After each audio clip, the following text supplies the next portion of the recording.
C'est bon d'être à la croix. C'est bon de passer par la croix, la repentance. Seigneur, viens et change mon cœur. Amen. Parce qu'il n'y a que toi, c'est toi la vérité, c'est toi le chemin, c'est toi la vie. Amen. Ce matin, c'est ce qu'on va partager. On va continuer ensemble.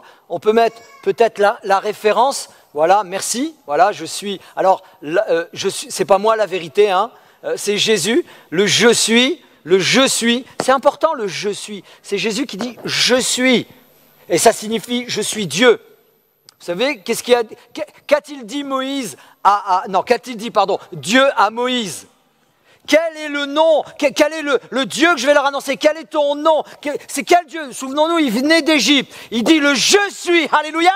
Le je suis. Et le je suis, c'est notre Jésus qui est de toute éternité, qui est vivant au siècle des siècles. Dieu n'est pas mort. Je croyais que ça allait vous faire un frisson. Ça voulait dire oui Seigneur, tu es vivant au siècle et des siècles. Et nous voulons le déclarer. Nous voulons le déclarer. Nous voulons le déclarer. Nous voulons le crier, le proclamer. Alléluia. Mais prenons la lecture. Donc Jean 14. Ouvrons vos Bibles. Ouvrons nos Bibles. Ouvrez vos Bibles. Bon, à partir de maintenant, on va faire comme à une certaine époque là. J'en ai marre de voir des tablettes, des trucs, des gens qui... Ouais, on ouvre la Bible ce matin, c'est quoi? On est à l'église. On est rassemblés pour lire la parole de Dieu ensemble. Parce que tout ce que nous disons, tout ce que nous proclamons vient de cette parole. Est-ce qu'on peut l'ouvrir, mes amis? Oui, je le dis avec un grand sourire. Amen. Jean chapitre 14, verset 1 à 7, on va lire rapidement. Que votre cœur, que nos cœurs ne se troublent point. On ne doit pas être troublé, mes amis. Ça arrive d'être secoué. Ah, la vie, elle n'est pas facile. Ah, mon mari, il n'est pas facile. Ah, mon épouse, elle n'est pas facile. Ah, mes enfants, ils ne sont pas faciles. Mais Dieu, l'actualité n'est pas facile. Les quotidiens n'est pas facile. Mon travail n'est pas facile. Ma vie n'est pas facile. Mais ça, mes amis, pardonnez-moi, mais c'est pour tout le monde. C'est pour tout le monde. Et nous avons la grâce d'avoir Dieu avec nous. Donc, il nous dit, mon frère, ma soeur, mon ami, qui que tu sois ce matin, ne sois point troublé. Donc, quand tu as les problèmes, demain que ça va te... Je ne dois pas être troublé. Seigneur, donne-moi ta paix. Amen. Croyez en Dieu. Amen. Croyez en moi. Il y a plusieurs demeures dans la maison de mon père. Merci. En plus, on ne paiera pas le loyer. Il n'y aura pas de remboursement de crédit. Regardez à chaque année où tu en es dans ton capital restant dû. Non, c'est gratos. Alléluia. Juste accepter le Seigneur. Seigneur, merci. Si cela n'était pas, je vous l'aurais dit. Je vous prépare une place. Merci Seigneur. En plus, c'est l'architecte, il connaît nos goûts. C'est bon ça, hein? Vous êtes d'accord avec moi? Peut-être la maison de tes rêves, tu ne l'as pas eue ici-bas sur terre. C'est pas grave. Tu auras une plus belle dans le ciel, gloire à Dieu. Il y en a qui ne sont pas convaincus ce matin. Ah là là, Seigneur, ta grâce. Et lorsque j'en m'en serai allé et que je vous aurai préparé une place, je reviendrai, merci Seigneur, et je vous prendrai avec moi afin que là où je suis, vous y soyez aussi. Ça, c'est bon, ça. Merci Seigneur. Vous savez où je vais et vous en savez le chemin. Thomas lui dit, mais Seigneur, nous ne savons où tu vas. Comment pouvons-nous en savoir le chemin? Ça faisait juste, on va finir la fin après, ça fait juste 3 ans et demi, parce que là, on est à quelques heures de la crucifixion. Ça fait juste 3 ans et demi qu'il prêche, qu'il enseigne, qu'il témoigne, qu'il communique, ce que nous, on n'a pas vécu en fin de compte. Et Thomas lui dit, bon, il le dit, mais personnellement, on dit Thomas, on pointe le doigt sur Thomas. Bon, Thomas ose dire ce que les autres pensent tout bas. Hein. Vous êtes d'accord avec moi? Il le dit. Hein. Ouais, mais Seigneur, ouais, ok, on est d'accord, à la limite, hein, je paraphrase, on est d'accord. Ok, tu nous prépares, ils ne comprennent pas trop bien, etc. Tu vas partir. N'oublions pas que dans leur tête, certains des disciples, c'est pour ça qu'ils l'ont abandonné. Ils pensaient qu'ils allaient délivrer de leur époque le joug des Romains. Du joug, ils allaient les libérer du joug des Romains. Ils allaient prendre le pouvoir ou je ne sais quoi encore. D'accord? Mais là, ils ne comprenaient pas trop. Mais oui, Seigneur, mais montre-nous. Mais tu veux que... Mais on ne connaît même pas le chemin. On ne connaît pas.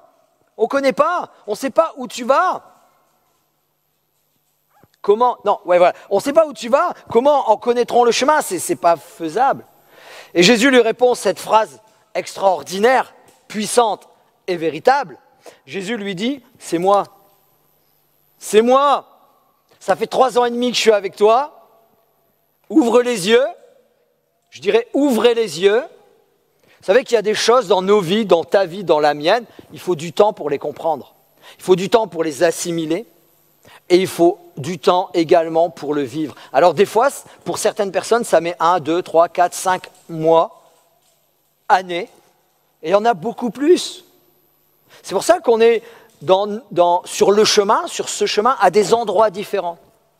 Donc faut pas, c'est pour ça que souvent il est écrit ne pas se comparer les uns les autres. Et je disais la fois dernière, je posais la question, à qui doit-on nous comparer? Quelqu'un, spontanément on dit Jésus, surtout pas. Parce que tu es mort. Jésus, il est le parfait. Pas la pub, pas le truc le parfait pour faire les conserves. Hein. Plus encore. Jésus, il est parfait, donc tu ne peux pas te comparer à quelqu'un de parfait. Je connais une personne à qui tu peux te comparer. À toi-même. Hier.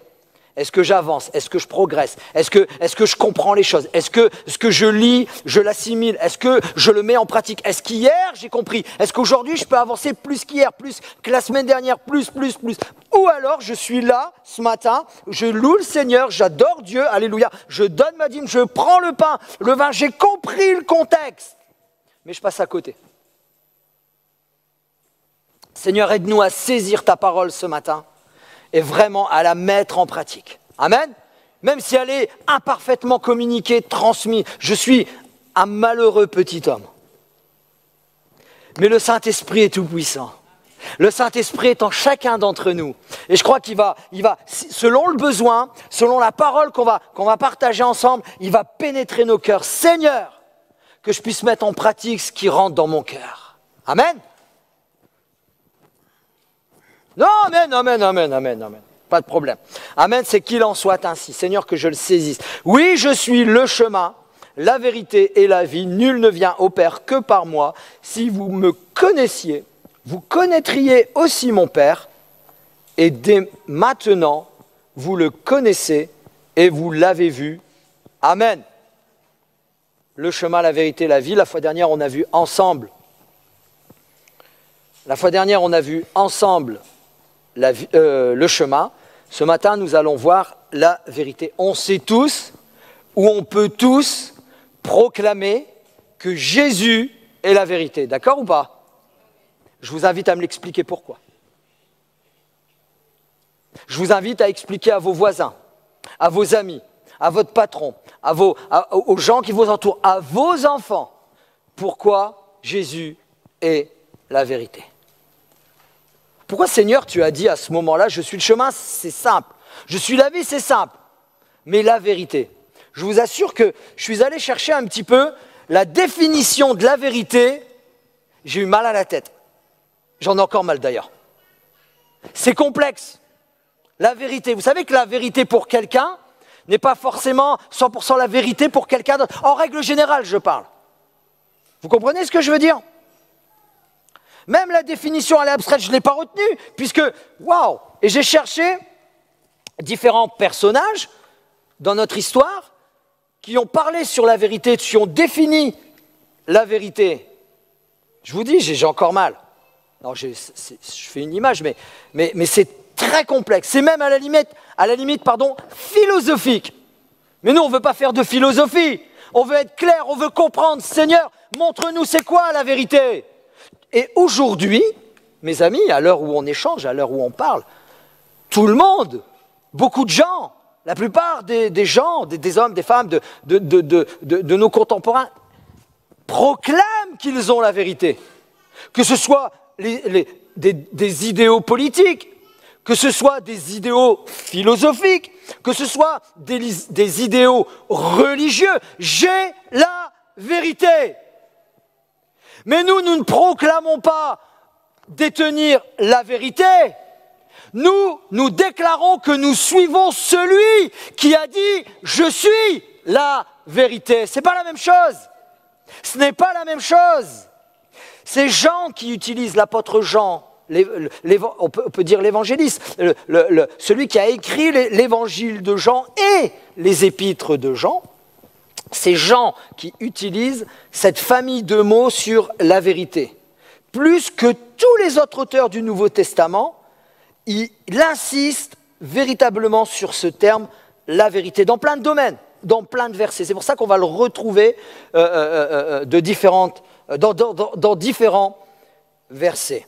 Alors si je vous dis, le Seigneur est la vérité, oui, amen, gloire, ou amen, amen, Jésus est la vérité, le Seigneur est la vérité.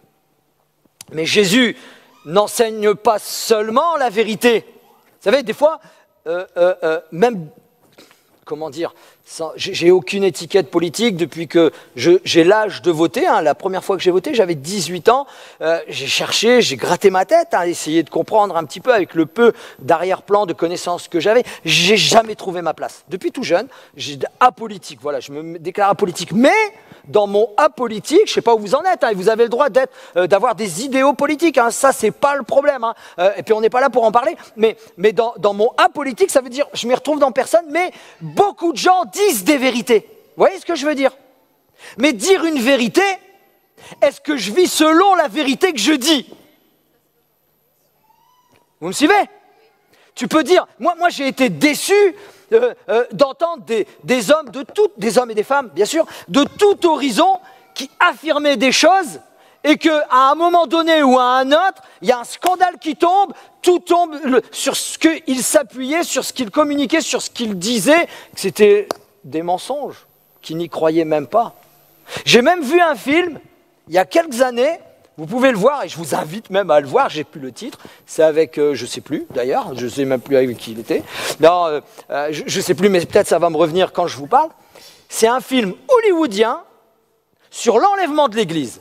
Ah, je vais parler de choses sérieuses, hein, je ne vais pas être léger, hein, sur l'enlèvement de l'Église. Et la fille, elle rentre chez elle, sa mère, elle a été enlevée, son frère a été enlevé, mais elle est restée.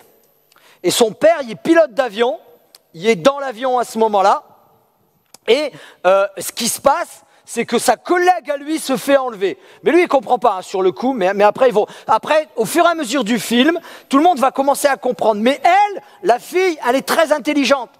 Elle s'est souvenue, elle n'a pas cru, mais elle s'est souvenue de toutes les paroles que sa mère disait. Qu'est-ce qu'elle a fait? Elle savait pas, elle n'a pas dit c'est l'enlèvement de l'église, elle ne comprenait pas. Je me souviens, la fille rentre dans la maison, c'est la douche qui coule. Et maman prenait la douche, entre guillemets. C'est ce qu'on comprend dans le film. Et elle va, où elle va? Elle va à l'église. Et vous savez qui était à l'église? Elle était vide. Mais il y avait un personnage. Le plus, excusez-moi, ce que je vais dire, il ne faut pas le prendre au premier degré. Le plus important de l'église. C'est Jésus le plus important de l'église, je le sais. Je le sais, c'est bon. C'était le pasteur. Et je me souviens, ça m'a fait des frissons. Seigneur, non! Et elle va, mais elle dit, et elle commence à comprendre hein, au fur et à mesure de l'avancée du film, etc. Elle sait ce qui s'est passé. Mais elle dit, vous, non, pas, non, vous. Bon là, je fais le truc un peu, machin, mais je cherche pas un rôle, mais vous êtes là, mais vous. Et il a répondu ceci. J'ai prêché, j'ai annoncé un message que véritablement, au fond de moi, je ne croyais pas.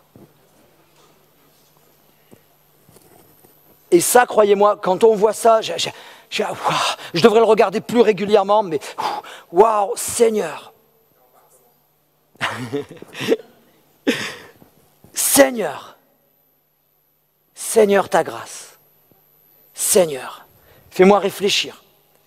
Non seulement dire des vérités, mais à vivre la vérité, à vivre ta parole. Car il n'enseigne pas la vérité, il est la vérité.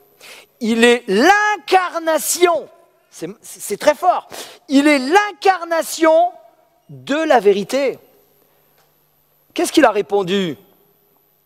Qu'est-ce qu'il a répondu à ce jeune qui voulait le suivre riche? Seul Dieu est bon.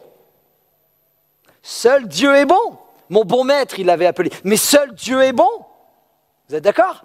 Seul Dieu est bon. Seul Dieu peut dire la vérité. D'accord? Seul Dieu, créateur des cieux et de la terre, ne peut pas mentir sur quoi que ce soit. Nous savons que nous, Jésus est Dieu. Et l'incarnation de Dieu fait homme. Il est l'incarnation de la vérité. Ceux qui possèdent Christ, ceux dont Christ est, je cherche une phrase, en eux, possèdent la vérité. C'est pas nous connaissons toute la vérité, c'est que nous la possédons. Car la Bible dit que par l'Esprit, Christ est en nous par son Esprit. Donc la vérité est en nous. Car la vérité, c'est Christ. Waouh! Seigneur, ça va loin tout ça, mes amis. Ça va très loin.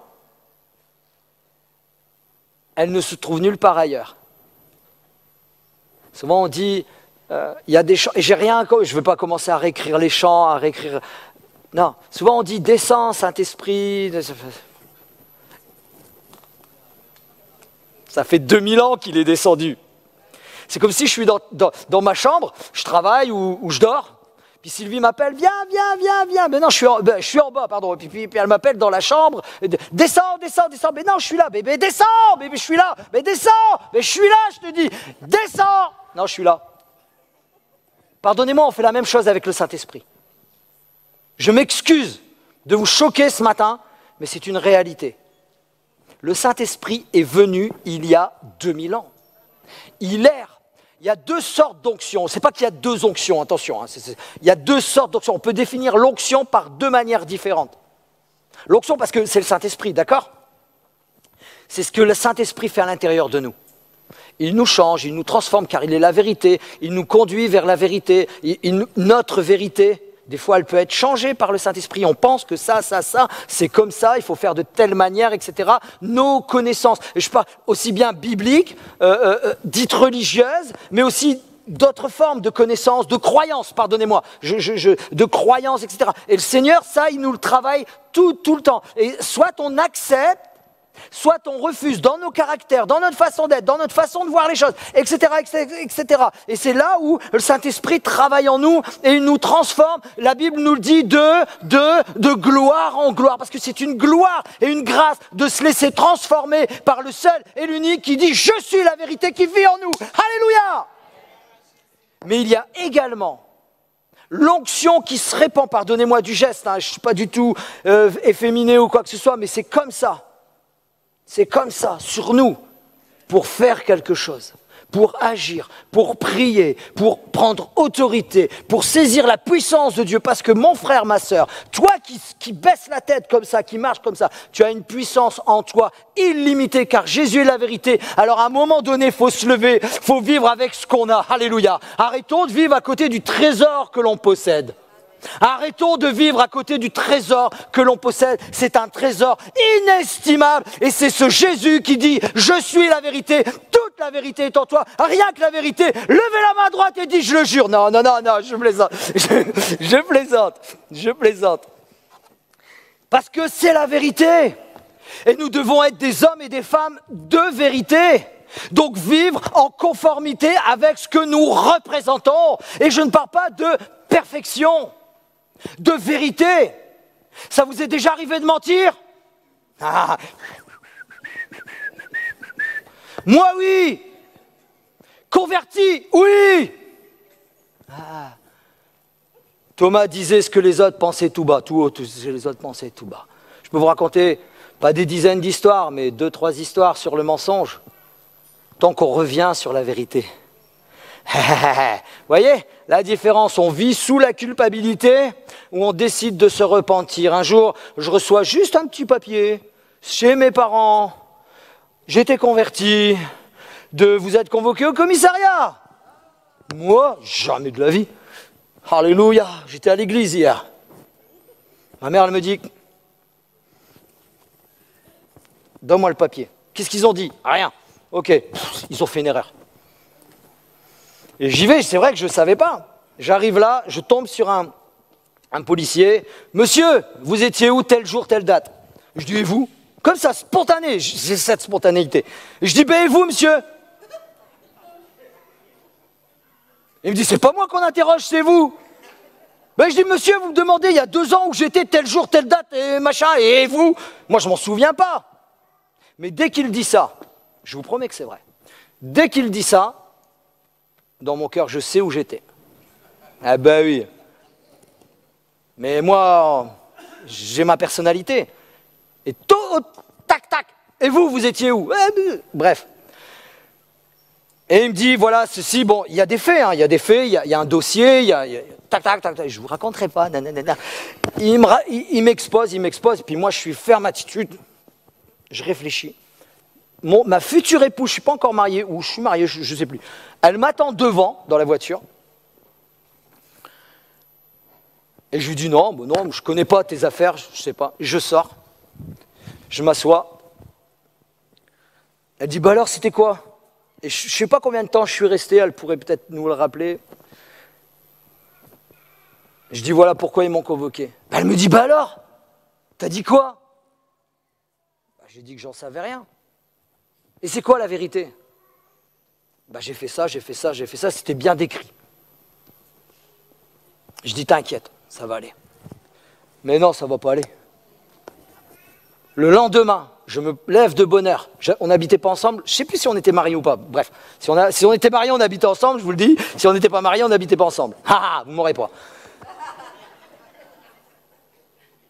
Toute la nuit. Est-ce que j'ai dormi? Est-ce que je n'ai pas dormi? Je ne sais pas. Le lendemain, je suis retourné. J'ai sonné au commissariat. La porte s'est ouverte, mais Dieu est bon. C'est pour ça que mentir, ça ne sert à rien. Il faut assumer ses responsabilités dans la vie. Et c'est là où j'ai bien appris, bien avant, à assumer mes responsabilités. Je tombe sur un policier, je connaissais je ne savais pas qu'il était devenu policier. Ah bonjour, Olivier, qu'est-ce que tu fais là? Voilà, et je lui explique tout. Je lui dis, voilà, hier, je suis venu, t'es allé là. Je lui explique dossier, machin, il ressort les trucs. Je reviens sur ma déposition. Oh bon, pourquoi? Parce que c'est vrai. C'est moi qui ai fait ci, qui ai fait ça. Il y avait juste, je vous dis juste le truc. Il y avait quelqu'un qui était allé à l'hôpital pendant plus de 15 jours et qui avait 15 jours d'ITT et je devais, voilà. Et je dis, oui, c'est vrai, c'est moi. Mais je tremblant, la Bible me dit, moi je connais un petit peu la Bible à l'époque, que le Seigneur, il nous dit que tout est oublié, que tout est effacé, qu'un chemin nouveau s'était présenté à moi, sauf que le passé revenait. Mais j'étais prêt, et à la fin, je dis, je suis prêt à assumer, je suis prêt à m'excuser, et je suis prêt même, de ma propre poche, même s'il me faut 150 ans, à tout payer, que ce soit les besoins médicaux et que ce soit les ITT. Il m'aurait fallu 150 ans à peu près, en donnant 25 € par jour. Non. Faites le calcul. Faites le calcul. Assumez tout bêtement, mais c'était au fond de mon cœur. Je suis prêt à travailler, faire des heures supplémentaires pour assumer. Mais la vérité vous affranchira. Et bien sûr, ils font bien leur job. Le monsieur a été très correct, c'est bien, il m'a fait « ouais, c'est bien de revenir sur ta parole, etc. » Et bien sûr, ça passe au procureur. Et je me fais, bien sûr, quelques mois après, me convoquer par la substitut. Je crois que c'était une dame, une substitut du procureur. Mais je prends 2 frères avec moi. 2 anciens, 2 tatoués dans l'église, là où, Seigneur, pas tatoués physiquement. Hein, vous savez, pour moi, les anciens, c'est... Voilà, Et je dis, venez avec moi, les frères, parce que je ne veux pas repartir avec les pinces ou je ne sais pas quoi. Mais venez avec moi, juste vous restez dans le hall d'entrée, vous priez pour moi. Juste ça, je suis prêt à dire la vérité. Et je rentre dans le cabinet. une dame me reçoit, substitut du procureur, elle se présente, etc. Monsieur Dandrieux, etc. Ouais, asseyez-vous. Puis moi, je suis là, parce que j'attends. On est là pour une réconciliation, pour aller plus loin ou pas, prendre des décisions ou pas. Vous voyez, c'est un peu ça. Puis moi, je reste comme ça, 2-3 minutes, je regarde à côté. Je dis, mais c'est quand il va arriver, lui, là? Je dis, excusez-moi, alors je ne sais plus, substitut ou madame le procureur, je ne me souviens plus. Mais l'autre, il ne viendra pas. Oh, je dis, oh, ça sent pas bon, ça. Je vais repartir, bref. Elle me dit, expliquez-moi un petit peu ce qui s'est passé là. J'ai 2 dépositions, parce que tout est répertorié, on ne déchire pas la déposition de la veille. Hein. J'ai 2 dépositions, la vérité vous affranchira. Je vais vite, pardonnez-moi. J'ai 2 dépositions. Qu'est-ce qui se passe entre les 2 jours? Je dis la nuit, madame porte conseil en bon. Mais qu'est-ce qui s'est passé entre eux? C'était genre avril 2002 ou début 2000 ou fin 2001, je ne me souviens plus, à aujourd'hui, en 2004 ou 2005. Je dis, vous voulez savoir ce qui s'est passé? Entre la lecture d'un premier personnage qui a une description bien claire de ce qu'il a fait pour envoyer quelqu'un dans un centre hospitalier, etc., avec de l'ITT, etc., et la personne qui a donné le truc il y a quelques mois, c'est-à-dire la 2e déposition. Je lui dis, ben, entre là et là, ben, vous voulez vraiment savoir? Je dis, vous êtes sûr? Elle dit oui. Je dis, ben, j'ai donné mon cœur à la vérité. Alors, je n'ai pas dit ça. Elle dit, j'ai donné mon cœur au Seigneur. Et Dieu a transformé, puis j'ai commencé à lui témoigner, à lui parler, à témoigner de ma foi, etc. Et puis à témoigner de mon envie pour Jésus, mon amour pour Jésus qui a changé mon cœur. Et je lui dis, je suis prêt à vous signer un papier comme quoi je m'engage à retirer toute violence, etc., etc., etc., etc., etc. Et puis j'ai signé le papier, et puis elle m'a dit, c'est bon. Je dis, vous êtes sûr? Vous êtes sûr, c'est bon, j'en entendrai plus parler. Et elle me dit oui, elle dit la vérité, elle parle au nom de la République. Elle me dit oui, monsieur, c'est terminé pour vous, etc., etc. J'ai dit gloire à Dieu. La vérité, les amis, vous affranchira, parce qu'il faut toujours dire la vérité et assumer ses responsabilités, quel que soit ce qu'il nous arrive. Parce que Jésus, il a dit, je suis la vérité, et il a dit, je serai avec vous tous les jours, quoi qu'il arrive, quoi qu'il se passe. Alors je ne pense pas que Dieu cautionne ce que j'avais fait avant, hein. Mais Dieu a saisi la repentance que j'ai vécue, a saisi et m'a aidé dans la repentance. Vous comprenez ce que je veux dire? C'est ça, c'est important de dire la vérité, et j'en ai plus jamais entendu parler. Mais le malin est malin. Eh ouais. Et le malin est malin. 6 mois plus tard, je suis appelé par un frère pour aller prêcher dans son église un après-midi. Je reviens, altercation, je vous promets. J'étais là en voiture, Seigneur, je te loue, je te bénis. Là. J'étais là en voiture, quelqu'un me fait une queue de poisson, me serre. Wow. Je dis non, je veux pas. Le gars descend, non Seigneur, je veux pas. Au nom de Jésus, remonte dans ta voiture et tout. Le gars, il vient, ah non, je veux pas. Je lui dis, oui, monsieur, qu'est-ce qui se passe? Ouais, moi, il fait ça. Ouais, excusez-moi, j'essaie, baf, ah, Seigneur, non, je veux pas. J'ai pas peur, hein. Juste, je descends. Bon, je ne montrerai pas, mais le gars m'a frappé. Il m'a touché aucun coup. Il n'a pas su me... Je ne veux pas vous montrer, mais... Il n'a pas su m'impacter. Il y a juste, voilà, j'ai esquivé ses coups, etc. Et quand je suis rentré, là, on était mariés, je m'en souviens, je dis, mais Seigneur, vous savez, il y a la vérité de Dieu et il y a la malice du malin. Donc jamais nous décourager, mes frères et sœurs. On suit vraiment le Dieu de la vérité. On suit vraiment celui qui a dit « Je suis la vérité ». Quoi qu'il se passe dans ta vie, quoi qu'il t'arrive dans ta vie, quoi qu'il se passe, quels que soient les obstacles de ta vie, il m'a fracassé, j'ai rien senti et je l'ai même béni au nom du Seigneur. Mais j'avais envie de répondre. Mais Dieu m'a béni, alléluia, m'a donné sa paix. Mais je vous assure que c'est vrai. Je vous assure que c'est vrai. Je suis la vérité. Non seulement Jésus a enseigné la vérité, il est la vérité, il est parfaitement véridique, l'évangile est vrai. Alléluia.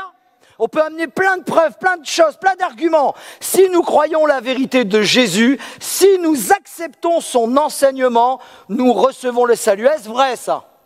Est-ce que vous croyez en ça? Est-ce que nous croyons en cela? C'est la base de l'évangile. Nous sommes libérés de l'ignorance et également du péché. Mais c'est extraordinaire, parce que il était sur le point d'être condamné par le mensonge. Vous savez, tout le stratagème qui a été monté avec des faux témoins. Vous savez qu'on est à quelques heures, comme je disais, de la crucifixion, et donc on est à quelques instants, quelques heures également, du pseudo-procès. Hein. Jésus l'a emmené de droite à gauche, et ils ont menti, ils ont amené des faux témoins, etc. Jésus était prédestiné à être condamné par le mensonge, Seigneur. Mais il a dit, je suis la vérité. Ah, Seigneur, ta grâce. 1 Jean chapitre 5, verset 20. Nous savons aussi que le Fils de Dieu est venu et qu'il nous a donné l'intelligence pour connaître le véritable. Il nous a donné l'intelligence pour connaître le véritable, et nous sommes dans le véritable, en son Fils Jésus-Christ. C'est lui qui est le Dieu véritable et la vie éternelle. Mes frères, mon frère, ma sœur, qui que nous soyons ce matin, nous ne sommes pas n'importe qui. Waouh! Tu n'es pas n'importe qui. Tu peux t'inquiéter, tu peux être dans le stress, mais tu n'es pas n'importe qui, tu as le véritable en toi. C'est lui qui est le Dieu véritable et la vie éternelle. Amen. Jean chapitre 16, verset 13. Quand le Consolateur sera venu, l'Esprit de vérité, il vous conduira dans toute la vérité. Il fait exprès, il répète ces mots. Car il ne parlera pas de lui-même, c'est Jésus qui le dit, mais il dira tout ce qu'il aura entendu et il vous annoncera les choses à venir. Verset 14, il me glorifiera parce qu'il prendra de ce qui est à moi et vous l'annoncera. C'est l'esprit de vérité que nous avons en nous. Et c'est cet esprit qui nous conduit. Mais ma question à nous poser, est-ce que je suis tout le temps, alors des fois oui, mais est-ce que je suis tout le temps, ou est-ce que je peux apprendre continuellement à être conduit par l'esprit de la vérité, par le Saint-Esprit qui est en moi? C'est une vraie question, mes amis, pour vous comme pour moi. Seigneur, apprends-nous à être conduits par toi, dans ta vérité. Des fois, on se fait notre propre vérité. Je me fais ma propre vérité. Mais apprenons, et nos propres vérités ne sont pas mauvaises en soi, mais apprenons des fois dans nos vérités, qui nous semblent bons pour nous, à écouter la voix de celui qui est la vérité, et non entendre ma propre vérité. D'accord avec ça? Alors, je ne fais pas de la philosophie ce matin. C'est des choses concrètes, du quotidien. Un prédicateur écrivain, M. Tenet, a écrit « Cette vérité qu'aucun philosophe n'avait réussi à atteindre, qu'aucune intelligence n'avait pu saisir, qu'aucune personnalité n'avait pu réaliser par la pureté ou le comportement, cette vérité n'est donc ni un système abstrait de propositions, ni une éthique impersonnelle formulée en de nombreuses règles. Elle est, au contraire, et à la fois, la réalité de l'éthique exprimée dans une personne qui est plus souple que la rigidité juridique et l'abstraction incompréhensible et qui est néanmoins immuable et conséquente. Christ est la vérité. Il a proclamé la vérité avec une autorité définitive et dans les termes adaptés à la compréhension humaine. Amen. Et tout le monde a tout compris. Ça veut dire non seulement Jésus est la vérité, mais il n'a jamais changé. Il n'a jamais changé. Il est immuable. Il n'a jamais changé. Mais il n'est pas rigide comme la loi ou comme certaines lois, comme certaines règles sont rigides, mais la Bible nous dit qu'il se baisse à chacun et il est flexible avec chacun de nous. Pas pas avec le péché, avec nos sensibilités, avec notre compréhension, avec notre façon d'avancer, avec ce qu'on a compris ou pas compris, etc. Il se conforme à chacun d'entre nous dans la vérité et il nous conduit dans sa vérité selon son cœur. Grosso modo, c'est ce que ça veut dire. Amen. Jean 1,14 nous dit « Et la parole a été faite de chair et elle a habité parmi nous, pleine de grâce et de vérité. Oh Seigneur, ta grâce, merci. Et nous avons contemplé sa gloire, une gloire comme la gloire du Fils unique, venu du Père. Amen. » Jean 8, 31-32. Et il dit aux Juifs qui avaient cru en lui, donc il leur dit aux Juifs, c'est des croyants. Donc quand il dit, je me suis posé la question, quand il dit, quand Jean écrit, c'est Jésus qui parle, c'est Jésus qui retranscrit les paroles, c'est Jean, pardonnez-moi, qui retranscrit les paroles de Jésus par écrit et il dit aux Juifs, donc c'est pas Jésus qui a dit et il dit aux Juifs, c'est Jean qui l'a écrit. Vous êtes d'accord avec moi? Mais je me suis posé la question sur, il dit aux Juifs, Jean, tous les gens, les disciples de Jésus, n'étaient-ils pas juifs? Donc quand il dit aux Juifs, à qui il parle? En fait, il parle aux religieux. Donc il parle à des hommes qui connaissent très bien la parole de Dieu, l'Ancien Testament. Ils le connaissent, ils l'ont étudié, peut-être même, souvent même, ils l'enseignent, ils le communiquent, ils le transmettent. Et il leur dit ceci à ceux-là. Vous qui avez cru en lui, si vous demeurez dans ma parole, arrêtez de voir la Bible telle que vous la voyez vous. Selon vos vérités, je ne parle pas à vous, je ne me permettrai pas. Non, c'est ce que Jésus dit à ces Juifs-là. Il leur dit, mais arrêtez de voir la parole que vous voyez. Juste, lisez-la, comprenez-la, mais assimilez-la également, mais mettez-la en pratique. Si vous demeurez dedans, vous êtes vraiment mes disciples. Et c'est à ce moment-là, il y a comme un processus qui s'enclenche. Et pourtant, eux connaissent la parole depuis des années. Ils l'étudient depuis des années. Et peut-être même, ils la connaissent, ils peuvent l'expliquer mieux que vous et moi. Mais là, il leur dit, arrêtez de vous appuyer sur ça. Connaissez ma parole telle que je l'ai retranscrite. Alléluia. Et c'est à ce moment-là que vous serez vraiment mes disciples. Vous connaîtrez la vérité et la vérité vous affranchira. Et des fois, nous, en tant qu'enfant de Dieu depuis 5 ans, 10 ans, 15 ans, 20 ans, 30 ans, etc. On dit, ouais, mais je connais. Est-ce qu'après autant d'années, la connaissance de ta parole serais-tu, pas par un homme, mais par l'Esprit de Dieu, te remettre en question sur des vérités que tu penses croire que c'est la vérité, c'est comme ça a été écrit comme ça, et puis c'est tout. La remise en question. Je ne te dis pas qu'il faut te remettre en question et que tu as des points à te remettre en question. Ce n'est pas ça que je suis en train de dire. Mais si le Saint-Esprit te gratouille, des fois on est rigide sur des points, c'est comme ça, et puis c'est tout. Il n'y a qu'un truc, il y a une ou deux choses qu'on peut dire, c'est comme ça, et puis c'est tout. Le salut par Jésus-Christ, point. D'accord ou pas? Quand même, j'ai entendu que Jésus a été crucifié sur la croix. Mais il y a des vérités qui sont un peu... Vous voyez ce que je veux dire? Il y en a qui pensaient, à une certaine période, que sans la Pentecôte, tu n'avais pas de salut. C'est pas vrai, c'est faux, c'est totalement faux. C'est pas biblique. C'est juste quelqu'un qui n'est pas arrivé à cette compréhension-là de la vie, de l'esprit, ou prenez-le comme vous voulez. Mais le salut, c'est le salut. Seigneur, est-ce que tu es prêt? Donc, je reviens à ma question initiale. Est-ce que nous sommes prêts dans nos vérités? Parce que des fois, on a des vérités absolues qui sont quasi immuables. Ouais, mais non, mais moi, de toute façon, c'est comme ça et puis c'est tout. Parce que je l'ai lu dans un livre, parce que je le ressens comme ça. Mais pardonnez-moi, on peut être sincèrement à côté de l'erreur. Enfin, on peut être sincèrement dans l'erreur, pas à côté.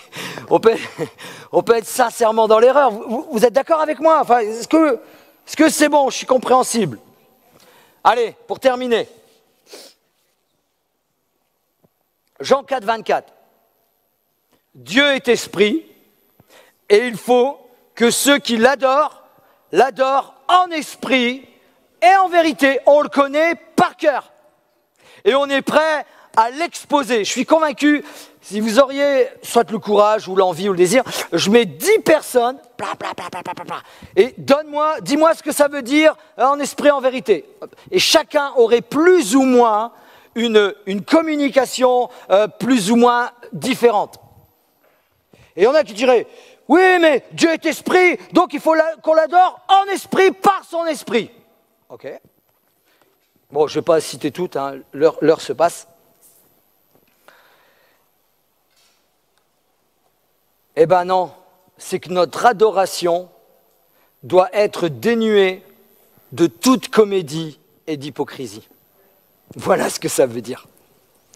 Être dénué, parce que je suis désolé, quelqu'un va penser, ouais mais non, mais c'est par l'esprit qu'on a... Bien sûr, s'il n'y a pas l'esprit, je ne peux pas adorer, parce que c'est l'esprit qui me fait connaître Christ. Donc c'est l'esprit qui me pousse à accepter Christ. Donc c'est l'esprit qui me pousse à reconnaître Christ comme mon Seigneur et Sauveur. Donc c'est l'esprit qui me pousse à adorer Jésus. Alléluia. Mais pourtant, je crois que c'est ce matin, Sylvie a lu, que David a dit, mon âme bénit l'Éternel. Donc des fois, il y a un non-sens. Mon âme bénit l'Éternel. Oui, mais ça c'était l'Ancien Testament, il n'avait pas le Saint-Esprit. Ah bon, David, il n'y avait pas le Saint-Esprit, David ? David il a reçu l'onction de roi. Et le Saint-Esprit l'a saisi, 1 Samuel 7 ou 17, je ne sais plus. 1 Samuel 16, voilà. Il a saisi et par la suite des temps. Et tous les écrits qu'il a fait, inspirés par le Saint-Esprit, canonisés dans la parole de Dieu. Et il dit, mon âme bénit l'Éternel. Ça veut dire il se force à bénir l'Éternel, premièrement. Ça, c'est mon premier argument. Deuxième argument, si vous lisez vos Bibles, Dieu est esprit, c'est esprit avec un E majuscule. Si la Bible comprend un E majuscule, c'est l'esprit de Dieu. Mais quand la Bible, dans le mot esprit, comprend un E minuscule, excusez-moi, mais c'est l'esprit de l'homme. Il faut que ceux qui l'adorent en esprit. Il y a là le verset en plus. Vérifiez dans vos Bibles, hein, parce que ça, on a peut-être pu trafiquer en le notant. En esprit et en vérité. Nous ne devons pas prétendre être des hommes de foi, des femmes de foi, alors que notre vie intérieure est corrompue. Il ne faut pas penser qu'en pratiquant certains rites, donc c'est quoi les rites ? C'est de venir à l'église, de louer le Seigneur avec l'auditoire, d'avoir un bon temps de louange, quelqu'un me motive, me stimule, et des fois ça fait partie. On a des fois dans nos vies des besoins, mais c'est pas parce que je fais ça, non, c'est l'intérieur. C'est pas parce que je fais des belles prières, ou toi, mon frère, ma soeur, tu fais des belles prières, allez, je vais plus loin, d'accord ? Je pousse le bouchon plus loin. Tu fais des belles prophéties, que tu as une bonne éloquence, que tu connais la parole de Dieu par cœur, que tu connais les choses, que tu sais quand il faut te lever, tu sais quand il faut t'asseoir, tu sais quand il faut prier, et tu pries, qui fait de toi véritablement un vrai adorateur en esprit et en vérité. Non. C'est ce qui sort de notre bouche, et je le redis, qui soit conforme à ce qui est à l'intérieur de nous. Souvenons-nous dans l'Ancien Testament, il y avait un problème avec le général de David. Il voulait absolument se venger, et David lui a dit, il ne faut pas faire ça. Il a rencontré le frère avec qui il devait se venger dans l'autel de Dieu. Et il a dit, viens mon frère. Oui, mais viens mon frère. Il l'a pris dans ses bras, et vous savez ce qu'il a fait ? Il a embroché de son couteau dans la colonne vertébrale. Et c'est ça l'hypocrisie en fin de compte. C'est véritablement ça l'hypocrisie. La sincérité, c'était dans l'Ancien Testament, c'est un mot qui vient du Nouveau Testament, à l'époque où on mettait sur on fabriquait des pierres, on sculptait des marbres et tout, et quand c'était fissuré, ils essayaient de cacher, etc. Et en fait, sans le sceau, sans cire, c'est là d'où vient le mot sincère, sans le sceau, sans cire, on ne pouvait pas croire, ça ne prouvait pas que c'était une bonne pièce, que la pièce n'était pas fissurée. Ce qui donnait la valeur d'une pièce, c'était estampillé sans cire, qui est devenu plus tard le mot sincère. Et c'est ce que Dieu désire de chacun d'entre nous. Il ne désire pas de l'extravagance. Il ne désire pas qu'on saute en l'air. Et s'il y a de l'extravagance, et si on saute en l'air, ce n'est pas grave non plus. Ce n'est pas grave. Parce qu'on est tous différents. On a des cultures différentes, on a des horizons différents, on a des sensibilités différentes. On est des hommes et des femmes différents. Rien qu'un homme et une femme, c'est différent. D'accord ou pas? T'es différent de ton épouse ou pas? Épouse, t'es différent de ton mari ou pas? Oui. Oui. Et heureusement. Et heureusement. Et c'est ça qui fait la complémentarité. Mais, ce qui fait de nous en tant qu'Église, c'est que Dieu acquiesce une adoration, une louange, en esprit et en vérité, c'est que nos cœurs soient sincères devant lui. Ce que mes mots disent, Seigneur, je t'aime, que ce soit à l'intérieur, que tu le cries fort ou pas, c'est pas ça le problème. C'est qu'à l'intérieur doit être ce que... Alors l'intérieur, c'est extraordinaire et c'est ça qui est merveilleux. Il n'y a qu'une seule personne qui peut lire l'intérieur. C'est celui qui a dit « Je suis la vérité ». Alors, ne nous jugeons pas les uns et les autres. Ne nous soyons pas troublés les uns par les autres à cause de notre adoration, de notre façon de louer, de notre façon de faire. Juste, Seigneur, moi je suis là dans ta présence et entends mon cœur. Vous savez, il y a ce chant qui dit « Seigneur, entends mon cœur. Entends mon cœur, Seigneur. » Amen. Amen. Quelqu'un a écrit, et je termine avec ceci, enfin j'ai eu 3/4 d'heure de terminer, mais je vais terminer vraiment. Quand l'épreuve est rude, les paroles du Christ, je suis la vérité, nous élèvent aussitôt au domaine où ne peuvent entrer ni le doute, ni le mensonge. Christ, Fils de Dieu et Fils de l'homme, Christ qui réunit le visible et l'invisible, Christ qui réconcilie le pécheur avec celui qui est sans péché, c'est-à-dire Dieu. En lui demeure essentiellement et éternellement tout ce qui nous est présenté dans les images qui nous entourent, ordre, beauté, pureté et amour, gloire à Dieu. Ordre, beauté et pureté et amour. Ne fuyons plus la vérité. Ne fuyons plus la vérité. Même si parfois elle peut nous blesser. Et que cela nous sort de notre zone de confort. Embrassons-la. Car, le dit la parole, c'est la vérité qui nous rendra libres. Ce que ça veut dire, en français courant, soyons honnêtes avec nous-mêmes. Soyons honnêtes avec la voix de l'intérieur. Soyons honnêtes et redevenons sensibles les uns les autres à cette voix intérieure. Excusez-moi, je vais prendre une image comme un GPS. Le GPS, tu as envie de le suivre ou tu ne le suis pas. Hein. S'il dit de tourner à droite, tu tournes à gauche. Non, je tourne à gauche, de toute façon, il va recommencer. C'est pareil avec la voix intérieure. Des fois, bah non, dis pas ça. Vous l'avez jamais entendu, vous? Dis pas ça. Fais pas ça. Ah, c'est plus fort que moi. Mais si on réapprend à saisir la voix intérieure, à reconnaître la voix intérieure, qui est vérité, pardon, et qui veut le meilleur pour nous, nos vies vont commencer à être transformées, commencer à être changées dans notre entourage. Parce que les bénéficiaires du changement de l'intérieur, c'est notre entourage qui en bénéficie. C'est notre entourage qui bénéficie de cela, qui bénéficie du changement intérieur. Alors est-ce qu'on est prêt? Est-ce qu'on est prêt à saisir la vérité de Christ en nous? Parce qu'on le sait que Christ est la vérité. On est là parce qu'on croit que Christ est la vérité. On est là parce qu'on vit Christ en nous. On est là parce qu'on croit en la parole de Dieu. Mais on est appelé à aller plus loin. On est appelé à être transformé. Et j'ai lu des articles sur le domaine. Quel que soit notre âge, Dieu n'en a jamais fini avec nous. Le jour où ça sera fini, ça sera fini. C'est une autre étape de notre vie qui va commencer. Une autre étape, je ne sais pas si on dit notre vie puisqu'on sera mort, mais on sera en vie. Oh là là, c'est compliqué votre affaire. Hein. Oui, mais c'est comme ça.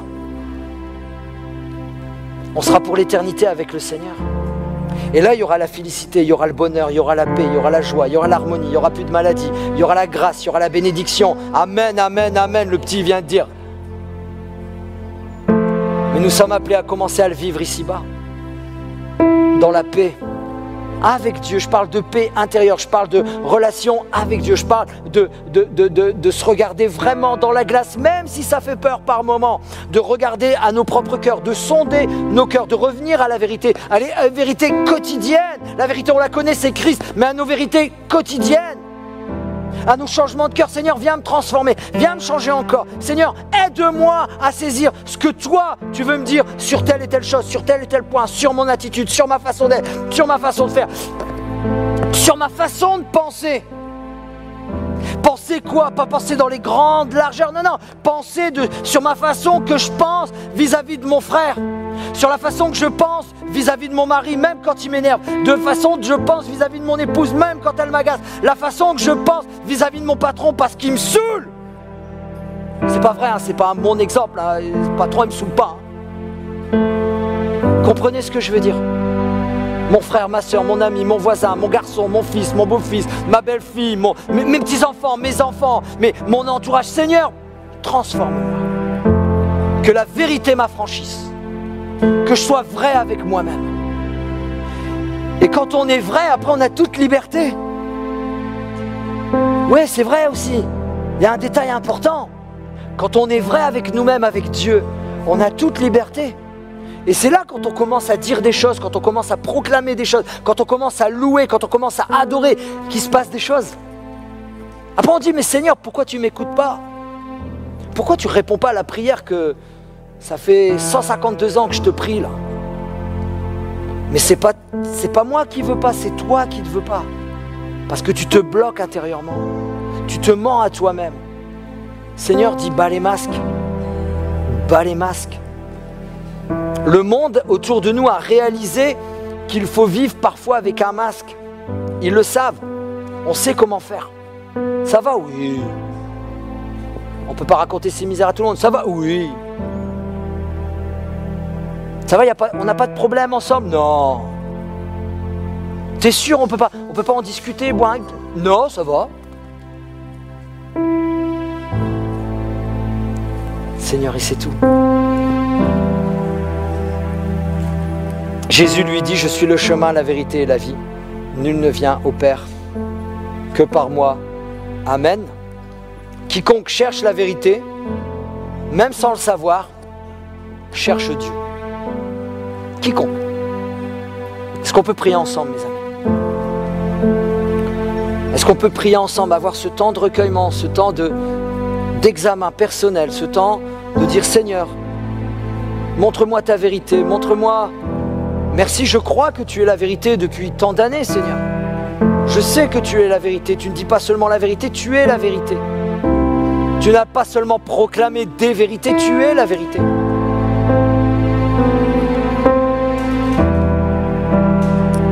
Mais aide-nous ce matin à véritablement être libres par la vérité. Sonde nos cœurs, sonde nos reins et remets-nous sur ce chemin de vérité, sur cette direction de vérité, sur cette voie de vérité, avec nous-mêmes, au nom de Jésus.